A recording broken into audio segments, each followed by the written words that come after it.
வேலைவாய்ப்பற்ற இளைஞர்கள் உதவித்தொகை பெற விண்ணப்பிக்கலாம் என கலெக்டர் தெரிவித்துள்ளார். அந்த வகையில் வேலைவாய்ப்பற்ற இளைஞர்கள் உதவித்தொகை பெற விண்ணப்பிக்கலாம் என திருச்சி மாவட்ட கலெக்டர் சரவணன் தெரிவித்துள்ளார். அந்த வகையில் வேலைவாய்ப்பற்ற இளைஞர்களுக்கான உதவித்தொகை வழங்கும் திட்டத்தின் கீழ் பயன்பெற வேலைவாய்ப்பு அலுவலகத்தில் பதிவு செய்து கடந்த ஜூன் மாதம் 30ஆம் தேதி முதல் 5 வருடம் முடிவடைந்த முறையாக பள்ளியில் 9ஆம் வகுப்பு பயின்று 10ஆம் வகுப்பு தேர்ச்சி பெறாத மற்றும் 10ஆம் வகுப்பு தேர்ச்சி பெற்ற மேல்நிலை வகுப்பு +2 பட்டப்படிப்பு தேர்ச்சி பெற்ற பதிவுதாரர்கள் அனைவரும் தகுதியுடையவர்கள் ஆவர். மாற்றுத்திறனாளிகளை பொறுத்தவரை எழுத படிக்க தெரிந்தவர் முதல் 10ஆம் வகுப்பு மேல்நிலை வகுப்பு +2 மற்றும் பட்டப்படிப்பு தேர்ச்சி பெற்று பதிவு செய்து கடந்த ஜூன் 30ஆம் தேதியில் ஓராண்டு முடிவடைந்த பதிவுதாரர்கள் தகுதியுடையவர்கள் ஆவார்கள். ஆதி திராவிட மற்றும் பழங்குடியின பிரிவினர் 45 வயதுக்குள்ளும் இதர பிரிவினர் 40 வயதுக்குள்ளும் இருக்க வேண்டும். அதிகபட்ச குடும்ப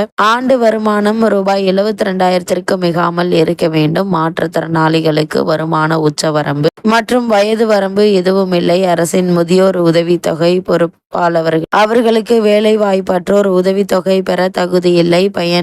பயன்தாரர் எந்த ஒரு கல்வி நிறுவனத்திலும் பயிலுபவராக இருக்கக்கூடாது. இத்தகுதிகளை உள்ளடக்கிய பதிவுதாரர்களுக்கு தமிழக அரசால் கீழ்கண்டவாறு உதவித்தொகை வழங்கப்பட்டு வருகிறது. பொது பிரிவினரை பொறுத்த வரைக்கும் 10ஆம் வகுப்பு தேர்ச்சியின்மை, SSLC தேர்ச்சி இல்லாமை ரூபாய் 200, 10ஆம் வகுப்பு தேர்ச்சி பெற்றவர்களுக்கு SSLC தேர்ச்சி பெற்றவர்களுக்கு ரூபாய் 300, +2 தேர்ச்சி ரூபாய் 400, பட்டப்படிப்பு தேர்ச்சி பெற்றவர்களுக்கு ரூபாய் 600 உதவித்தொகை வழங்கப்படுகிறது. அனைத்து வகை மாற்றுத்திறனாளிகளுக்கு எழுத படிக்க தெரிந்த மற்றும் 10ஆம் வகுப்பு தேர்ச்சி பெற்றவர்களுக்கு ரூபாய் 600, +2 தேர்ச்சி பெற்றவர்களுக்கு ரூபாய் 750, பட்டப்படிப்பு தேர்ச்சி பெற்றவர்களுக்கு ரூபாய் 1000. மாற்றுத்திறனாளிகளுக்கு மாதந்தோறும் உதவித்தொகை வழங்கப்படுகிறது. மேற்குறிப்பிட்ட தகுதியுடைய பதிவுதாரர்கள் வேலைவாய்ப்பு அலுவலக அடையாள அட்டை, அசல் பள்ளி கல்லூரி மற்றும் சான்றிதழ்கள் மற்றும் அசல் குடும்ப அட்டை ஆகியவற்றுடன் நேரில் வருகை புரிந்து விண்ணப்ப படிவத்தை திருச்சி மாவட்ட வேலைவாய்ப்பு மற்றும் தொழில் நெறி வழிகாட்டுதல் மையத்தில் பெற்று பயன்பெறலாம். விண்ணப்பதாரர் அரசு துறை, தனியார் துறையில் எந்தவித ஊதியமும்